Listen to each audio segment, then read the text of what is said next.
Since my husband Rama decided to work abroad, my days have felt like a silent movie.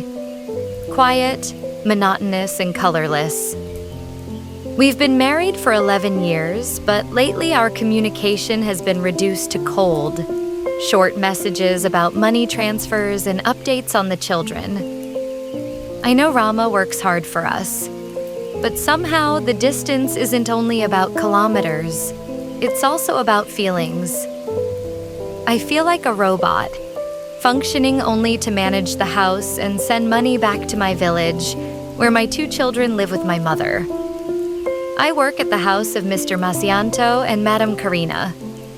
It's a grand, modern mansion with spotless, minimalist interiors. Yet, ironically, as clean and majestic as it is, the house feels emptier than my heart. Mr. Masianto, a successful businessman, is always busy with work. Mrs. Karina, an upper-class socialite, is constantly preoccupied with gatherings and social events. They're rarely at home. Often I feel more like a museum guard, alone, accompanied only by silence. The only other person living there is their only son, Ferry, 22 years old in his final year of college. Ferry is very quiet. His eyes always carry an indescribable sadness. At first, I didn't pay him much attention. We only interacted when necessary.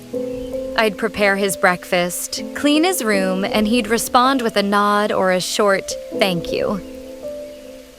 But at some point, something began to change. Often, while I was cleaning the living room, Ferry would sit on the sofa pretending to read, but his eyes would occasionally glance at me. At first, I ignored it, but over time, his gaze felt different. Not mischievous, but curious. A look heavy with loneliness. One afternoon, while I was watering flowers in the backyard, Ferry suddenly came and offered to help. "Let me do it, Mbakmaya," he said softly. I politely refused, but he still took the hose from my hand. "This house is quiet, isn't it?" he said, directing the water toward the rose pot. It wasn't a question, more like a truth spoken from the deepest part of his heart. I only nodded. I knew exactly what he meant. I felt it too. Strangely, those words softened something inside me. Since then, our interactions began to shift. Ferry often found excuses to be near me. Sometimes he'd ask about recipes I was cooking. Other times, he'd pretend to need help finding something in the kitchen. One night, while I was preparing dinner, Ferry came into the kitchen looking exhausted. He sat at the bar stool, just staring at me silently. "What's wrong, Mas Ferry?" "Something bothering you?" I asked gently. He shook his head slowly. "No, Mbak, just tired." But there was a tone of longing in his voice. He told me how his parents never had time for him. How he felt like just a project that had to succeed, not a child in need of affection. Somehow, his story touched me deeply. Maybe because I felt the same way. I am a mother who cannot hug her children every night. I am a wife who cannot share her stories with her husband. That night, we simply sat in the kitchen, sharing stories about our emptiness. Without realizing it, an invisible thread began to form between us. A thread woven from loneliness and longing. I started to see that Ferry was a good young man. Behind his quiet demeanor was a fragile heart. A heart like mine, searching for a place to lean on. I felt an overwhelming empathy for him. But at the same time, a strange turmoil stirred inside me. Feelings that shouldn't exist. Day by day, our closeness grew more obvious.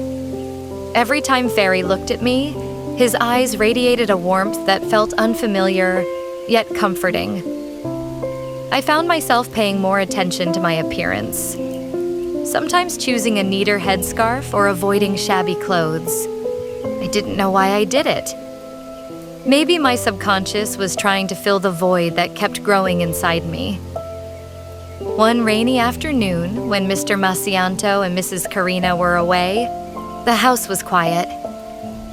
I was washing dishes in the kitchen when Ferry came in. He stood behind me, silent. I could feel his presence, and for some reason, my heart beat faster. "Mbak Maya," he called softly. I turned around. We were so close. "Yes, Mas?" I replied. Ferry didn't answer. He just looked into my eyes as if searching for an unspoken answer. Slowly, he lifted his hand, and before I realized it, he brushed away the soap suds left on my hand. The touch was so simple, yet it felt like an electric current running through my whole body. I was startled, but I didn't pull away. He gave a faint smile, a sweet smile, filled with sadness. "Mbak Maya, you're strong," he said. "I envy you." I was confused. Why did he shake his head? "I can't be as strong as you, Mbak Maya. My life feels empty." Suddenly, he stepped closer. The scent of soap and coffee from his hands was calming. Without hesitation, Ferry tilted his head and kissed my forehead. It wasn't a kiss of desire, but one full of warmth. An honest kiss from a boy yearning for touch. It felt like a warmth I'd lost long ago. I froze. My feelings were mixed. Guilt stabbed at me, but there was also a comfort I couldn't deny. I knew this was wrong. So very wrong. Yet, at the same time, the turmoil in my heart grew stronger. A turmoil long locked away. That night I couldn't sleep. The image of that forehead kiss kept spinning in my head. I thought of Rama, my husband. We hadn't shared that kind of warmth in a long time. I couldn't even remember when. In the days that followed, we were both awkward. We created distance, but there was also a magnet pulling us closer. We both knew something had happened, and we were both afraid to admit it. Until one night, when heavy rain fell. The electricity went out, and the house was dark, lit only by a candle. I was tidying up the kitchen when Ferry came in, looking restless. "Mbak Maya," he called. "May I talk to you?" I nodded. We sat on the kitchen floor, sharing a single candle. "Mbak Maya," he said softly.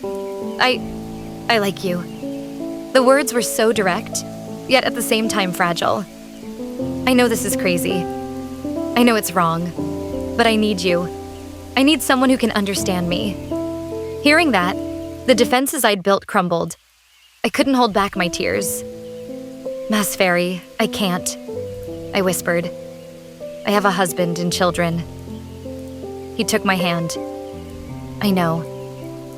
But please don't go. Don't leave me alone." In the candlelight, I could see his pleading eyes. My feelings swirled. Pity, guilt, and something I couldn't name. That night, in the quiet and the dark, we shared our first kiss. Not on the forehead, but on the lips.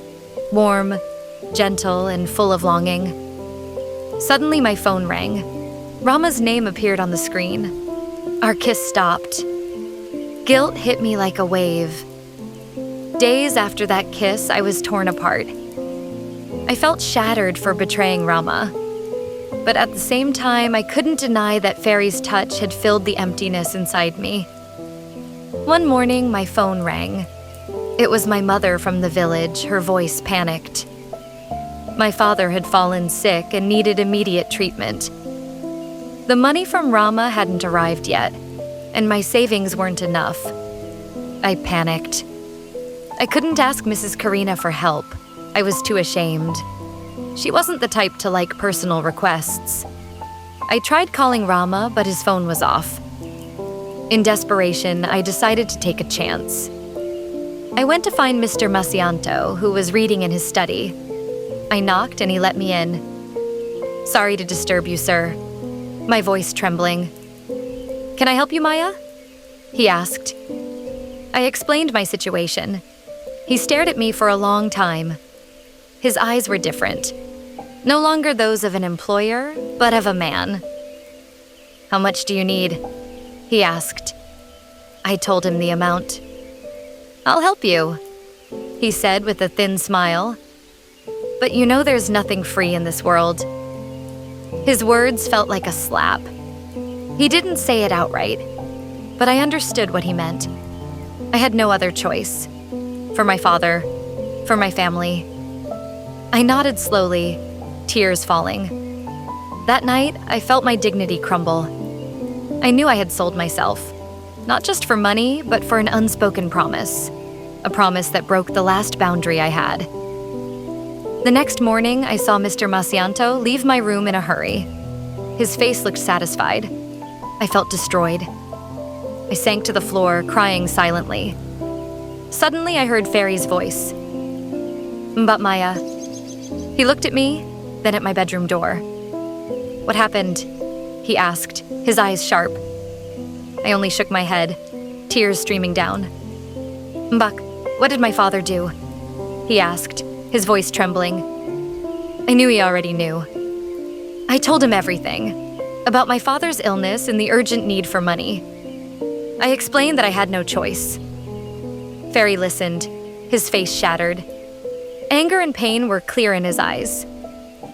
Mbak, he said, why did it have to be my father?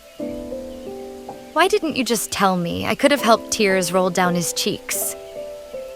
You don't know how much it hurt me to see my father leave your room. My heart broke. But what happened next broke me even more. Ferry looked at me with eyes full of jealousy. If my father can have that from you, then I want it too. His words stabbed like a knife. I stared at him in disbelief. Ferry, the boy I thought was sincere, was just like the rest. He reached for me. We kissed again. This time it was different. Full of anger, full of jealousy. Suddenly the front door opened. Mrs. Karina had returned. We quickly moved apart. The distance between us felt greater than ever. Mr. Macianto's involvement in my life had made everything more complicated. I felt like a puppet being played by father and son. Ferry often came to see me, sometimes with eyes full of regret, sometimes with eyes full of demands. I tried to stay away, but he always found a way to come near. Our relationship was like a time bomb, ready to explode at any moment. One night, as I was on the phone with Rama, Mr. Macianto came into my room again. I know you're on the phone with your husband, he said quietly, but I want to talk. I looked at him, confused. Talk about what, sir? I asked. He sat at the edge of my bed. Maya,